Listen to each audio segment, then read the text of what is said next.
Assalamu alaikum everyone. My name is Dr. Subhan Mustafa. I am final year MBBS student. Today we are discussing the topic of systemic surgery, that is peptic ulcer disease. Exam point of view से बहुत important university question है और बहुत easy है, इसलिए ना मैंने इसे डिफरेंस की फॉर्म में लिखा है ताकि आप इजीली रिमेंबर कर सके। चलिए स्टार्ट करते हैं। पेप्टिक अल्सर एक फोकल डिफेक्ट हो सकता है गैस्ट्रिक म्यूकोजा में, तो हम इसे गैस्ट्रिक अल्सर कहेंगे, या ड्यूडिनल म्यूकोजा में तो हम ड्यूडिनल अल्सर कहेंगे। ये एक्सटेंड कर सकता है सब म्यूकोजा तक और इवन डीपर भी एक्सटेंड कर सकता है और परफोरेशन कर सकता है इंटेस्टाइन की, जिससे क्या हो सकता है कि ब्लीडिंग हो सकती है।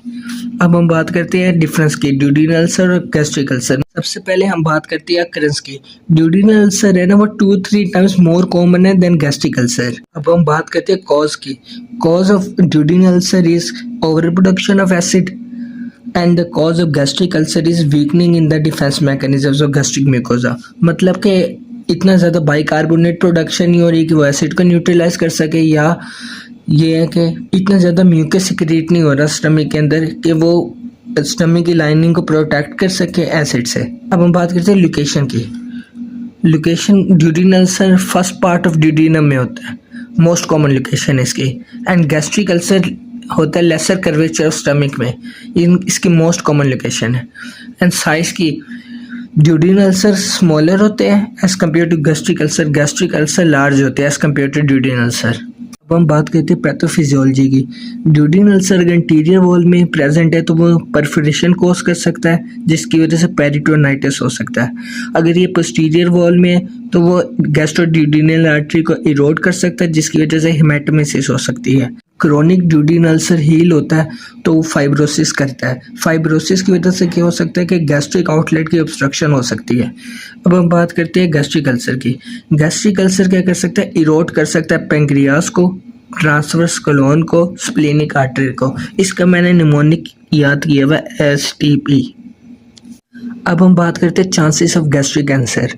ड्यूडिनल अल्सर में chances of gastric cancer negligible है, लेकिन गैस्ट्रिक अल्सर में chances of gastric cancer very high है। इसलिए हम एंडोस्कोपी करें तो हमें कोई गैस्ट्रिक अल्सर नजर आए तो हमने उसे मैलिग्नेंट ही कंसीडर करना है, यहाँ तक कि हमने बायोप्सी से प्रूफ ना कर दिया हो। अब बात करते हैं बायोप्सी। बायोप्सी हम ड्यूडिनल अल्सर में नहीं करवाते क्योंकि chances of gastric cancer negligible है, लेकिन हमें अगर कोई गैस्ट्रिक अल्सर नज़र आए एंडोस्कोपी पे तो हमने लाजमी उसकी बायोप्सी करवानी है, और हमने अप टू 10 बायोप्सीज करानी है ये प्रूफ करने के लिए कि ये गैस्ट्रिक अल्सर है, बिनाइन है, गैस्ट्रिक कैंसर नहीं है। अब हम बात करते हैं क्लिनिकल फीचर की। Epigastric pain. Epigastric pain most common presenting plain है ड्यूडिनल अल्सर में भी, गैस्ट्रिक अल्सर में भी। पेन की नेचर दोनों में बर्निंग पेन होती है। Relation to food. Duodenal ulcer का जो पेन है ना रिलीफ होता है बाय फूड इनटेक, लेकिन गैस्ट्रिक अल्सर का जो पेन है ना वो होता ही खाना खाते वक्त है। ये बहुत इंपॉर्टेंट बात है जो सिनेरियो में आपको पिक करने में हेल्प करेगी।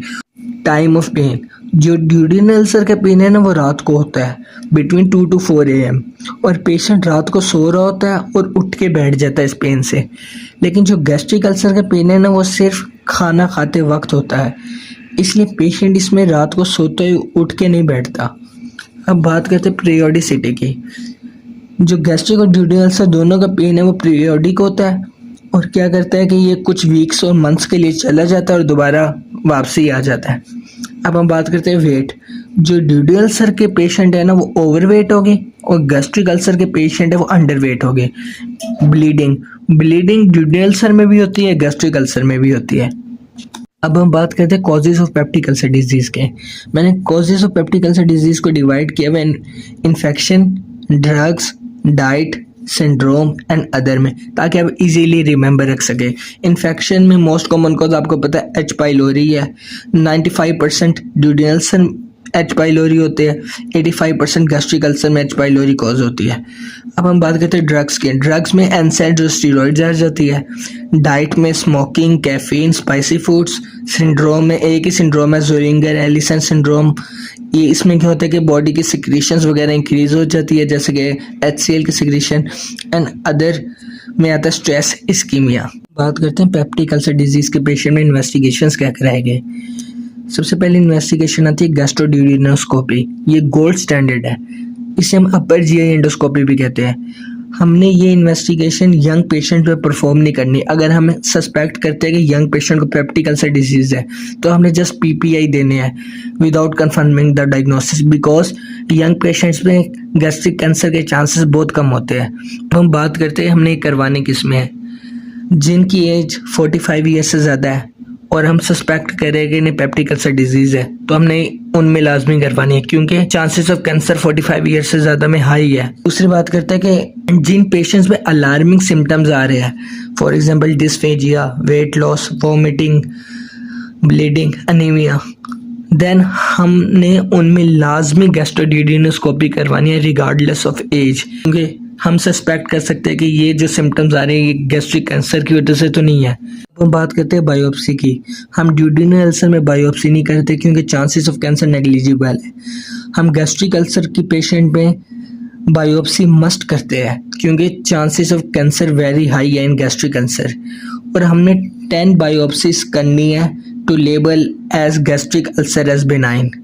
एक और बात कहें, हमने बायोप्सी तब परफॉर्म करनी है जब हम गैस्ट्रोड्यूडेनोस्कोपी कर रहे हैं, उसी के साथ हमने बायोप्सी परफॉर्म करनी है। अब हम बात करते हैं डिटेक्शन ऑफ एच पाइलोरी की। इसमें हम CLO टेस्ट करवाते हैं, ये इसी का दूसरा नाम है क्विक यूरियस टेस्ट। इसमें हम क्या करते हैं कि हम बायोप्सी लेते हैं गैस्ट्रिक म्यूकोजा की, अगर गैस्ट्रिक अल्सर है, ड्यूडेनल म्यूकोजा की अगर ड्यूडेनल अल्सर है। हम बायोप्सी टिश्यू को प्लेस करते हैं यूरिया कंटेनिंग मीडियम में एंड pH सेंसिटिव इंडिकेटर में। पता है कि एच पाइलोरी के पास यूरिएज एंजाइम होता है जो क्या करता है कि यूरिया को ब्रेक कर देता है अमोनिया में। तो इसकी वजह से क्या होता है कि मीडियम की pH चेंज हो जाती है और हमने जो pH सेंसिटिव इंडिकेटर है ना वो मेजर कर लेता है चेंज इन pH। तो जब pH चेंज होती है तो हम डिटेक्ट कर लेते हैं कि इस मीडियम एच पाइलोरी प्रेजेंट है।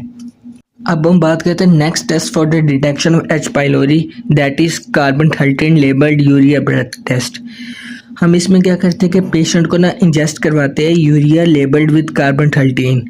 अगर पेशेंट में एच पाइलोरी प्रेजेंट है तो उसका यूरिएज एंजाइम कन्वर्ट कर देगा इस यूरिया लेबल्ड कार्बन-13 को अमोनिया में और लेबल्ड CO2 में। ये लेबल्ड CO2 है ना, हम ये ब्रेथ में मेजर करते हैं। अगर ये ब्रेथ में आ रही है तो इसका मतलब ये है कि पेशेंट में एच पाइलोरी इन्फेक्शन है पड़ा। Next test for detection of H pylori is histology and culture. ये गोल्ड स्टैंडर्ड टेस्ट है एच पाइलोरी की डिटेक्शन के लिए। इसमें हम क्या करते हैं कि बायोप्सी म्यूकोजा लेते हैं, उस पर स्पेशल स्टेन्स लगाते हैं और हिस्टोलॉजिकल एग्जामिनेशन करते हैं। उसमें हमें स्पाइरस हेड बैक्टीरिया नज़र आता है जो एच पाइलोरी है। इसके बाद हम बात करते हैं स्टूल टेस्ट की। स्टूल टेस्ट में हम क्या करते हैं कि एच पाइलोरी का ना एंटीजन डिटेक्ट करते हैं। ये 90% सेंसिटिव होता है और 95% स्पेसिफिक होता है। अब हम बात करते हैं सीरम गैस्ट्रिन लेवल। ये हम कराते हैं टू रूल्ड आउट गैस्ट्रिनोमा। इसमें सीरम गैस्ट्रिन लेवल रेज होते हैं। अब हम बात करते हैं management of peptic ulcer disease.